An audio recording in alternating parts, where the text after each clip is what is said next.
जैसे कहा जाता है प्रभु की इच्छा के बिना एक पत्ता भी नहीं हिलता, पक्का। इसीलिए रोज सत्संग सुनो, एक बार सुनने से काम नहीं चलेगा। गीता सुनने के बाद क्या कहा था? नष्टो मोहा स्मृति लब्धा। फिर क्या हो गया? फिर मोह। ये हवा है, आंधी है, बहुत जल्दीबाजी में फिर सब बिगड़ जाता है। धैर्य पूर्वक भगवान का आश्रय लेकर नाम जप में लगो, इसी से परम मंगल होता है। भगवान की शरण में हो जाओ, जितने कर्म कर रहे हो वो प्रभु को समर्पित कर दो। इसीलिए हरि गुरु की कृपा प्राप्त नहीं हो पाती, क्योंकि वो कर्ता स्वयं को मानता है।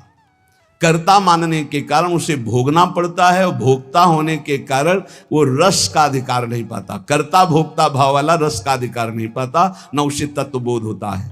तो बोले जो करता है उसको तो जानता नहीं, अपने को कर्ता माने हुए है। बड़ा गूढ़ प्रसंग है। ये बात समझ में आ गई तो बहुत बड़ी बात समझ में। ये बोले अविद्या का भूत लगा है, किसी को समझ में नहीं आ रहा। ये सारा का सारा फसाव इस शरीर से है, शरीर से। विशाल विश्व ब्रह्मांड और उसकी उत्पत्ति किससे हुई? कर्ता कौन है? हरि। हरि के सिवा कोई कर्ता नहीं। वेद भी कहता है को हम बहुत श्यामा, मैं एक बहुत रूपों में हो जाऊं। तो भगवान श्री हरि कि नाभि कमल से ब्रह्मा और ब्रह्मा से महादेव, पूरी सृष्टि सब उसी। मूल कर्ता कौन हुआ?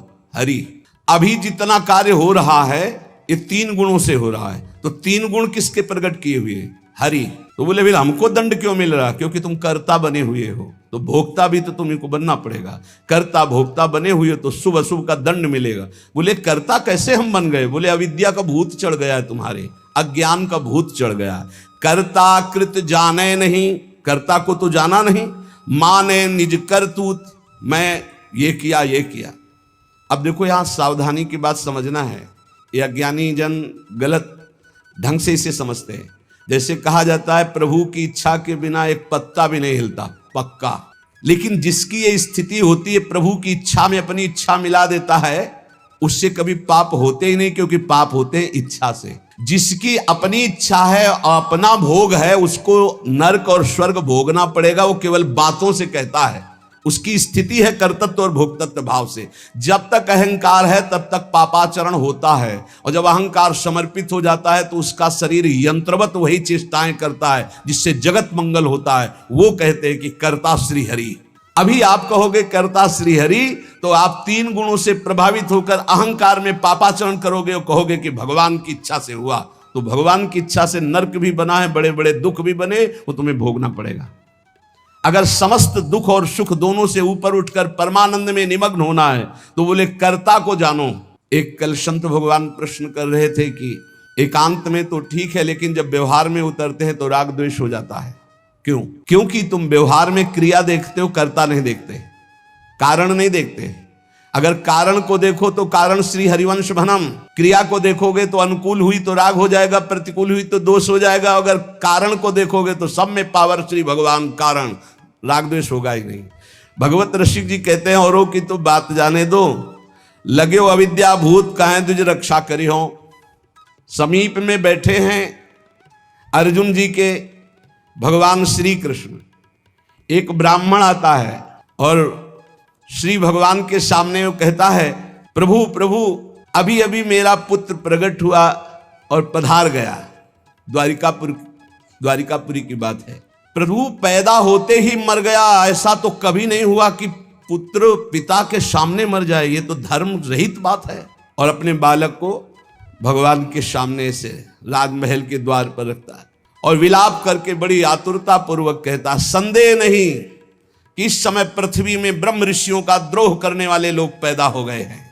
धूर्त कृपण पापी लोग बढ़ गए हैं, कर्म दोषी हो गए हैं। इसीलिए ये काल उल्टा चक्र चला रहा है कि पिता के सामने जन्मा हुआ पुत्र मृत्यु को प्राप्त हो रहा है। ये राज हिंसापरायण दुश्शील अजितेंद्री प्रजा को दरिद्री कर रहे हैं, कर ले ले करके दुख पर दुख प्रजा भोग रही है। इसीलिए हमको सामने महान संकट देखना पड़ा। अधार्मिक राजाओं के होने के कारण मेरा पुत्र मेरे सामने मरा, ऐसा काल व्यतिक्रम है, नहीं होना चाहिए था। इस प्रकार बोलकर चला गया। फिर दूसरा पुत्र हुआ तो फिर मर गया, फिर बोल के चला गया। तीसरा पुत्र पैदा हुआ, फिर मर गया, फिर वैसे ही बोल के चला गया। जब नवें बालक कि मरने पर वो वहां आया तो अर्जुन जी ने कहा, ब्राह्मण सुनो, इस निवास स्थान द्वारिका में ऐसा लगता है अब कोई धनुषधारी क्षत्रिय नहीं है। बार बार तुम यहां रोकर चले जाते और कोई नहीं बोलता कि मैं तुम्हारी रक्षा करूंगा। क्या है ये प्रजा पालन है?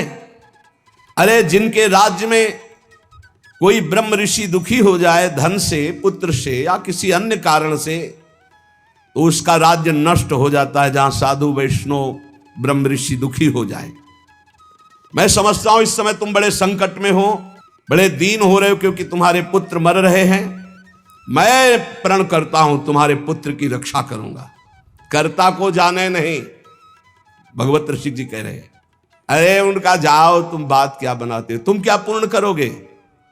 जब ये श्री कृष्ण और बलराम बैठे हैं तो तुम क्या पूर्ण कर लोगे? अर्जुन से कहा तो वो कह रहे हैं, अहम वा अर्जुनो नाम गांडीवम यस्य वै धनो नाहम संकर्षणो ब्रह्मन् न कृष्णः कार्षणेव च अहम वा अर्जुनो नाम गांडीवम यस्य वै धनो।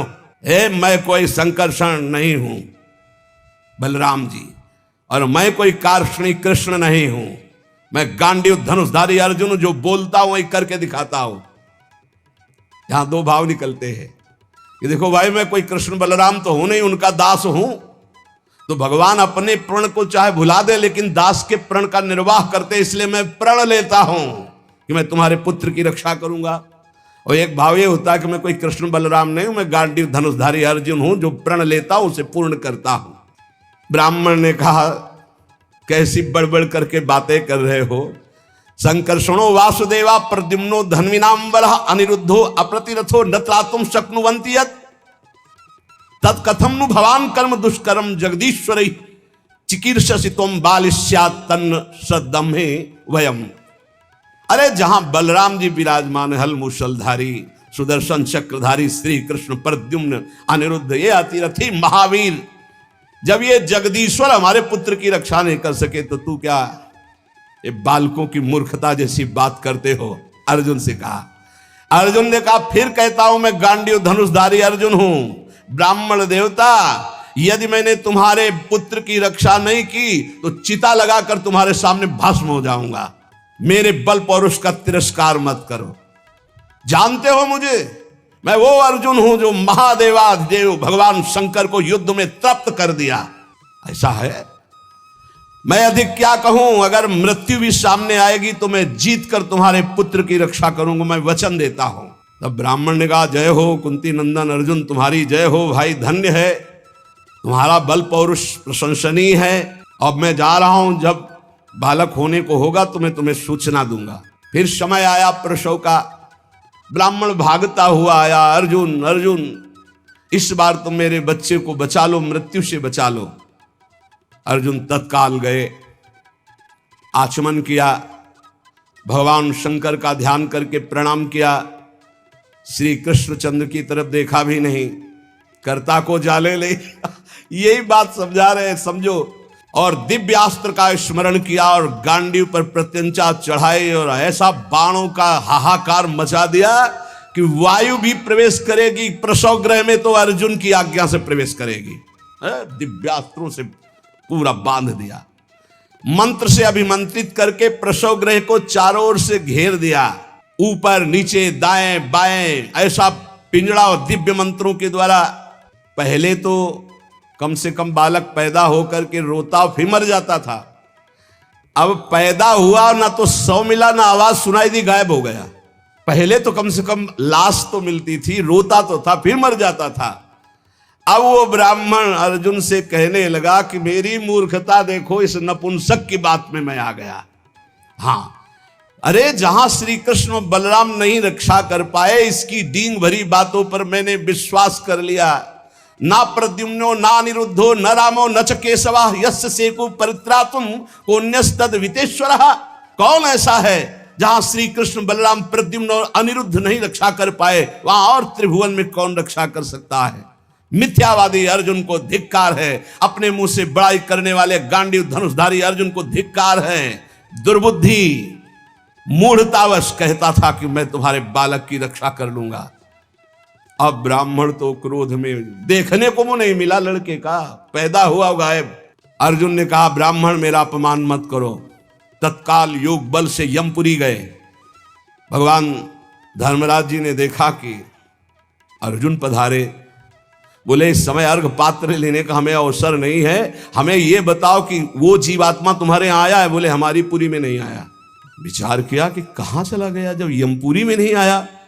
इंद्रलोक, अग्निलोक, नैऋति, सोम, वायु, वरुण सबकी पुरियों में गए। अतल नीचे, अतल, सुतल, पाताल, तलातल, महातल, इन लोकों में गए। ऊपर के जनलोक, महालोक, तपलोक, ब्रह्मलोक, कहीं भी ब्रह्मा की जितनी रचना सब घूम डाला अर्जुन ने, कहीं वो जीव नहीं मिला। अब आए, अब भगवान श्री कृष्ण की तरफ देखा, प्यारे प्रणाम, अब जा रहे हैं भस्म होने हम चिता में। यही जीव की दशा है, जब सब जगह से हार जाता है तब बोलता है हरि शरणम। पहले नहीं चितवन किया कि प्रभु, तो प्रभु समझा देते। प्रण लेने से लेकर अभी तक भगवान की तरफ नहीं देखा कि रुख क्या है। अब जब चिता में जलने का नंबर आया तब केशव प्रणाम आखिरी स्वीकार करो। तो भगवान ने कहा किस बात का? बोले वो प्रण है ना, तो चिता में जलने जा रहे। तो उन्होंने, तुमने अभी पूरे बल का प्रयोग कहां किया? ध्यान दीजिए, तुमने अभी पूरे बल का प्रयोग कहां? तुम्हारा पूरा बल तो मैं हूं। मुस्कुरा दे अर्जुन, यही हमसे गलती होती है। हमारा बल कौन है? आराध्य देव। हम अपने बल की डींग हाँकने लगते हैं, उन्हीं के बल से मिले हुए बल से। हमारा पूरा बल श्री भगवान है। देखो अर्जुन, तुम्हारा बल मैं हूं। जिस समय ये तुम्हारी निंदा कर रहे हैं यही सब लोग प्रशंसा करेंगे और तुम्हारे यश की कीर्ति की स्थापना होगी। ए करें करावें आप सब, जने बढ़ाई दें, मान लो कर्ता को जानो कौन है। सर्वशक्तिमान भगवान जे भी चिंतन किया, भगवान का दिव्य रथ आ गया। भगवान के दिव्य घोड़े, दारुक नाम का सारथी। भगवान ने अर्जुन से कहा बैठो हमारे रथ में। रथ में बैठे। दारुक ने भगवान के नेत्रों की तरफ देखा, इशारा किया, ले चलो। 7 पर्वतों वाले 7 द्वीप, 7 समुद्र, लोकालोक पर्वत, इनको लांघकर घोर अंधकार, इतना अंधकार कि भगवान के दिव्य घोड़े सैब्य, सुग्रीव, मेघपुष्प, बलाहक, मेघपुष्प बलाहक नाम के 4 घोड़े मार्ग नहीं दिखाई दे रहा। तब योगेश्वरों के भी परमेश्वर भगवान श्री कृष्ण ने जब घोड़ों की दशा देखी तो सुदर्शन चक्र का स्मरण किया। हजार हजार सूर्यों जैसा एक साथ तेज प्रकाशित करने वाले भगवान के दिव्य पार्षद सुदर्शन जी आगे चल रहे हैं। घोर अंधकार में सुदर्शन चक्र से ज्योति ऐसी प्रकट हो रही, सब अंधकार नष्ट होता जा रहा, प्रकाश। ऐसे भगवान के सेवक हैं, ऐसे भगवान के दास हैं। सुदर्शन चक्र के द्वारा बतलाए हुए मार्ग से चलकर अंधकार की अंतिम सीमा में पहुंचे। अब अंधकार के पास इतना दिव्य प्रकाश, प्रकाश ही प्रकाश, जैसे घोर अंधकार ऐसे घोर प्रकाश। अब वहां अर्जुन की आंखें चौंधिया गई, विवश हो गए, नेत्र बंद कर लिए। इतना तेज भगवान वहां भी सामर्थ्य प्रदान करी अर्जुन को और घोड़ों को भी। उस तेज के बाद महान जलराशि, श्याम वर्ण का जल ही जल, अगाध जल, जल पार किया तो तेज आंधी, वायु ही वायु। भगवान की ही केवल सामर्थ्य पहुंचने की और सामर्थ्य रही। अब वायु के प्रवाह में बड़ी बड़ी तरंगें उठने लगी। फिर भगवान ने उसको शांत किया। आगे बढ़े तो एक दिव्य महल, और उस महल में मणियां ऐसी चमक रही थी मानो हजार हजार सूर्य एक साथ प्रकाशित हो रहे। भगवान भगवान है, भगवान जैसा कोई नहीं। चारों ओर बड़ी ही उज्जवल ज्योति फैल रही है। देखा अनंत महिमा से युक्त भगवान शेष जी सैया बनाए हुए, और अद्भुत एक एक सिर पे ऐसे मणि चमक रही, ज्योतिर्मय। प्रत्येक फण पर सुंदर सुंदर मणियां जगमगा रही। 2-2 नेत्र, बड़े ही भयंकर नेत्र, और शेष भगवान का श्रीअंग कपूर जैसा गोरा है। कैलाश पर्वत के समान श्वेत वर्ण, नीले रंग की जीभ और गला नीला, भयंकर नेत्र, फणों पर मणि चमक रही। अर्जुन ने देखा शेष भगवान की सुखमयी सैया पर सर्वव्यापक महान प्रभावशाली परम पुरुषोत्तम भगवान भूमा पुरुष विराजमान है। अर्जुन बार बार श्री कृष्ण चंद्र जी की तरफ देख रहे हैं। भूमा पुरुष है तो एक ही, ये कहाँ ले आए? एक तो ये श्री कृष्ण, एक ये श्री कृष्ण, क्योंकि द्वारिकाधीश भी चतुर्भुज रूप और हरि भी चतुर्भुज रूप। शरीर की कांति वर्षाकालीन मेघ के समान श्याम रंग, अत्यंत सुंदर पीतांबर धारण की, मुख पर प्रसन्नता, कमल जैसे नेत्र, बहुमूल्य मणियों जटित मुकुट, कुंडल कांति, घुंघराली अलकावली, लंबी लंबी सुंदर भुजाएं, कौस्तुभ मणि, वक्षा स्थल में श्रीवत्स का चिन्ह, घुटनों तक माला, वही श्रृंगार। जैसा द्वारिकाधीश का वैसा ही प्रभु का श्रृंगार। अर्जुन ने देखा नंद सुनंद जय विजय ये सब पार्षद मूर्तिमान होकर, पुष्टि श्री कीर्ति अजा ये चारों दिव्य शक्तियां, रिद्धियां निधियां लोकपाल, ये सब वहां हाथ जोड़े खड़े हैं। वो भगवान श्री कृष्ण भी प्रणाम कर रहे हैं। तो अर्जुन देख रहे हैं कि ये है क्या लीला, अपने आप को अपने आप से, और कह रहे प्रणाम करो, ये अनंत महिमाशाली भूमा पुरुष भगवान है। अर्जुन भयभीत हो गए कि एक तो ये मेरे सखा श्री कृष्ण, दूसरे ये भूमा पुरुष।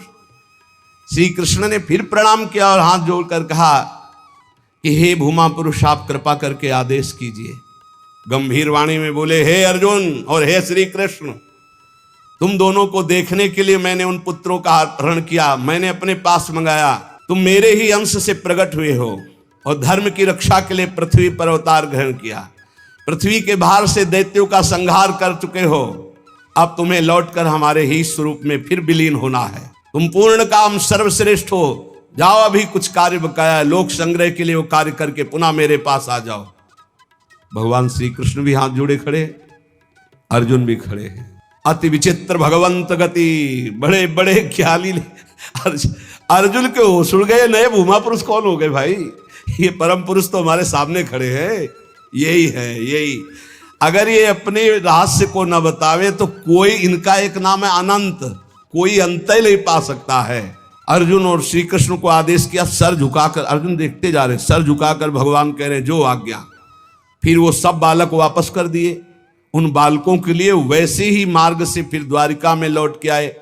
और बालक अपनी अपनी आयु के अनुसार बड़े भी हो गए थे, वैसी आकृति रूप क्योंकि पहचान ले, श्री कृष्ण अर्जुन ने उनको समर्पित किया।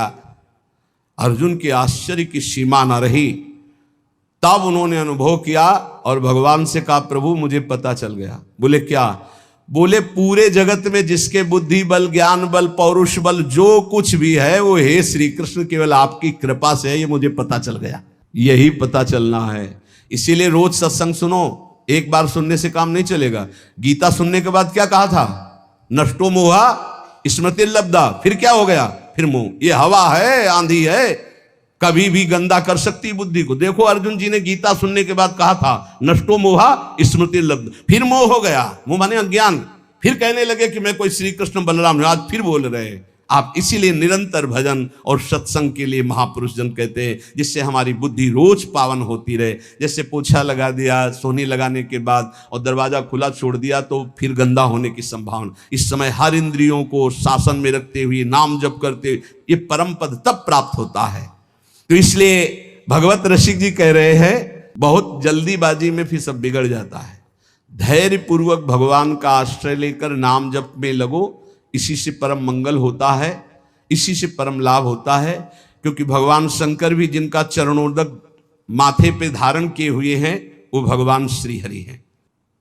एक बार सरस्वती नदी के तट पर ब्रह्म ऋषि जन यज्ञ कर रहे थे, तो उसमें सब ऋषियों ने कहा कि यद्यपि भगवान ही सब रूपों में है, पर भगवान के किस रूप को सर्वश्रेष्ठ मानकर आश्रय लिया जाए और अग्र पूजा की जाए यज्ञ में। भगवान के सब रूप हैं, हमें कोई संशय नहीं। तो उनका प्रगट रूप की महिमा प्रकाशित करने के लिए किसी ब्रह्म ऋषि को परीक्षा लेनी होगी त्रिभुवन के तीनों बड़े ईश्वरों की, हरि, देवाधिदेव महादेव, ब्रह्मा। तो ब्रह्मापुत्र भृगु जी खड़े हुए, उन्होंने कहा परीक्षा तो हम ले लेंगे, निर्णय आप कर देना। सब ऋषियों की वंदना करके भृगु जी गए और ब्रह्मा जी के सामने ऐसे खड़े हो गए। ब्रह्मा जी ने देखा कि पुत्र है, अभद्र व्यवहार, महापुरुषों के सामने ऐसे नहीं खड़ा हो जाता, नहीं सारे पुण्य नष्ट हो जाते हैं। ये जो संत महात्मा गुरुजन भगवत विग्रह उनके सामने ऐसे नहीं, कभी मंदिर में ऐसे नहीं, कभी गुरु जी के सामने ऐसे, कभी संतों के सामने ऐसे नहीं। वो अभद्र अमंगलकारी आचरण वाले लोग होते हैं जिनको ज्ञान नहीं, ऐसे खड़े होना, हाथ बांध कर खड़े हो नहीं। हाथ जोड़कर खड़े हो या सौम्य मुद्रा में खड़े हो। अगर वो सामने से निकल रहे हैं तो नेत्रे झुका दो, केवल इतना ही कर दो अभिमान में। अगर बहुत भरे हो तो थोड़ा नेत्रे झुका दो, ना हाथ जोड़ो। चलो तुम्हारा अगर घट जाता है हाथ जोड़ने से तो ऐसे कर लो। तो ब्रह्मा जी के सामने गए, बस ऐसे ऐसे खड़े हो। क्रोध आया कि इतना बड़ा ऋषि होकर और ऐसा अभद्र व्यवहार करता है, पर फिर एकदम भ्रकुटी तो चढ़ी, गुस्सा तो आया, पर शांत हो गए। है तो मेरा ही बेटा, भृगु जी ब्रह्मा जी की तो पुत्र है। ब्रह्मा जी शांत हुए, भृगु जी कुछ नहीं बोले, चले गए। जब कैलाश पहुंचे तो देवादिदेव जी ने कहा, आओ आओ ब्रह्म ऋषि श्रेष्ठ, आओ तुम्हारा स्वागत है। बोले मुंडों की माला धारण करते हो, चिता की राख लगाते हो और हम तुम्हारे गले लगेंगे। अरे उन्होंने कहा हम तुम्हें ब्रह्म ऋषि मान के स्वागत करें, तुमने ऐसे समझा क्या उठाया त्रिशूल? भगवान शिव ने कहा तुमने ऐसे समझा क्या कि हम तुम्हारा आदर कर रहे हैं ब्रह्म ऋषि मानकर के, तुम जो है अवहेलना कर रहे हो। आप मुंडों की माला पहनते हो, चिता की भस्म लगाते हो, कहते हो आप तुम्हारे गले लग जाएंगे। महादेव जी ने उठाया त्रिशूल, रोक, तो भृगु जी चल दिए वहां से। और भगवान श्री हरि के धाम पहुंचे वैकुंठ में। लक्ष्मी जी चरण चाप रही थी, अर्ध निमीलित नेत्र में परमानंद में डूबे हुए भगवान गए, सीधे एक लात मारी छाती पे। लक्ष्मी जी तो आश्चर्यचकित हो गई, तभी कहा कि भीख मंगाऊंगी ब्राह्मणों, तुम हमारे प्रीतम के लात मारा ना। ऐसे पहले प्राय ऐसे ब्रह्म ऋषिजन जो होते थे ना, व्यवस्था, वेद के अपार ज्ञानी, तप के महाधनी, भोजन की व्यवस्था। लक्ष्मी जी कहते तुम्हारे पास नहीं आएंगी, हमारे प्रीतम को लात मारा है ना तुमने। लक्ष्मी जी तो थोड़ा नाराज हुई और हरि उठ के बैठ गए और चरण दबाने लगे। हाँ, बड़ा कठोर हृदय है हमारा, आपके बड़े कोमल चरण हैं। अगर मुझे पता चलता तो मैं आपके चरणों की अगवानी करता, मुझसे अपराध बन गया कि मैंने अगवानी भी आपके चरणों की। और चरण दबाने लगे। भृगु जी के नेत्रों में अश्रु आ गए और कहा प्रभु बस यही देखने के लिए हमको सब ब्रह्म ऋषियों ने भेजा था। यद्यपि आप ही शिव हो, आप ही ब्रह्मा हो, आप ही चराचर जगत हो, पर प्रभु आपका जो करुणा वरुणालय हरि रूप है यही सर्वाराध्य है, यही बचाते हैं, सबको बचाते हैं। एक बार बृकासुर नाम का एक असुर था, उसने सोचा कोई ऐसा देवता मिले जो जल्दी प्रसन्न हो जाए, हमारी कामना की पूर्ति कर दे। तो देवर्षि नारद जी मिल गए। नारायण नारायण नारायण। देवर्षि नारद जी एक ऐसे महात्मा है जिनको कोई द्रोह नहीं करता। त्रिभुवन में कंस भी एकांत में बैठालकर सलाह लेता है, हिरण्यकश्यप भी उठकर आदर करता। कोई भी हो त्रिभुवन में, देवर्षि नारद जी से कोई नहीं। जिसको मिलेंगे बिल्कुल पक्की सलाह बताएंगे। कंस ने स्वागत किया, बैठाला और कुशल मंगल। हाँ प्रभु, पूरा प्रजा राज्य सब कुशल मंगल है। अभी अभी की बात है, वो वसुदेव जी आए थे लड़के को लेकर, हमने वापस कर दिया कि हमें तो 8वां से भय है। नहीं, गड़बड़ है। कमल उठाया, कहा देखो यहां से गिनो, 1 2 3 4 5 6 7 8, आया ना 8वां? पहला आया ना, फिर दूसरे शुरू किया, हर 8वां हो सकता है। उनको लगा कि नारद जी जैसा कृपालु कौन हो सकता है, और नारद जी को लगा ऐसे ये दया करेगा तो भगवान के अवतार में देरी हो जाएगी, क्योंकि 8वें में आना है। और जब तक ये दया करेगा तब तक भगवान विकल नहीं होंगे, इसको क्रूर होना चाहिए, क्योंकि भगवान का अवतार शीघ्र हो। हर कमल की पंखुड़ी को 8वीं बता दिया, हर बेटे को 8वां बता दिया, तुरंत मुलवाया। नारद जी एक ऐसे महात्मा है जिनको सब कोई आदर करता है।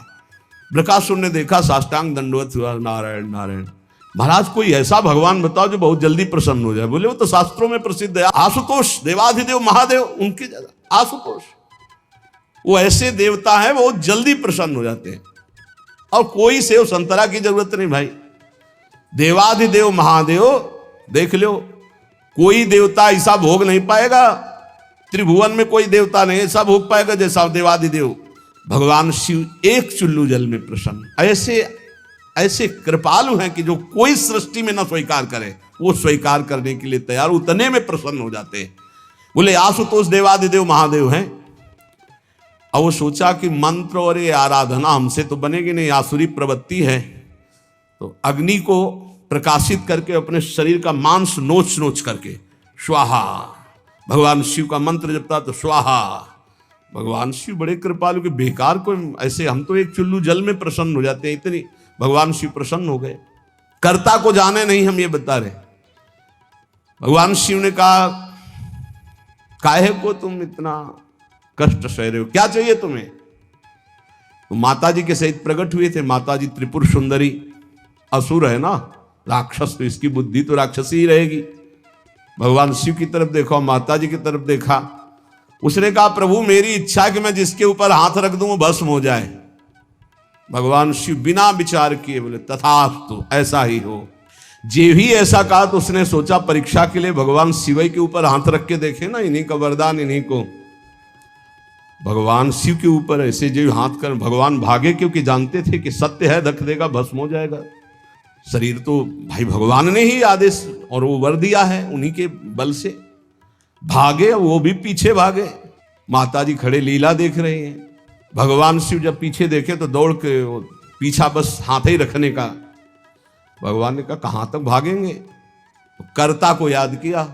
कर्ता कौन है? हरि। हरि को याद किया। जो ही याद किया तो आ गए ब्रह्मचारी के रूप में। और भगवान शंकर से इशारा किया, चैन की सांस लो, अभी इसका हिसाब करते हैं।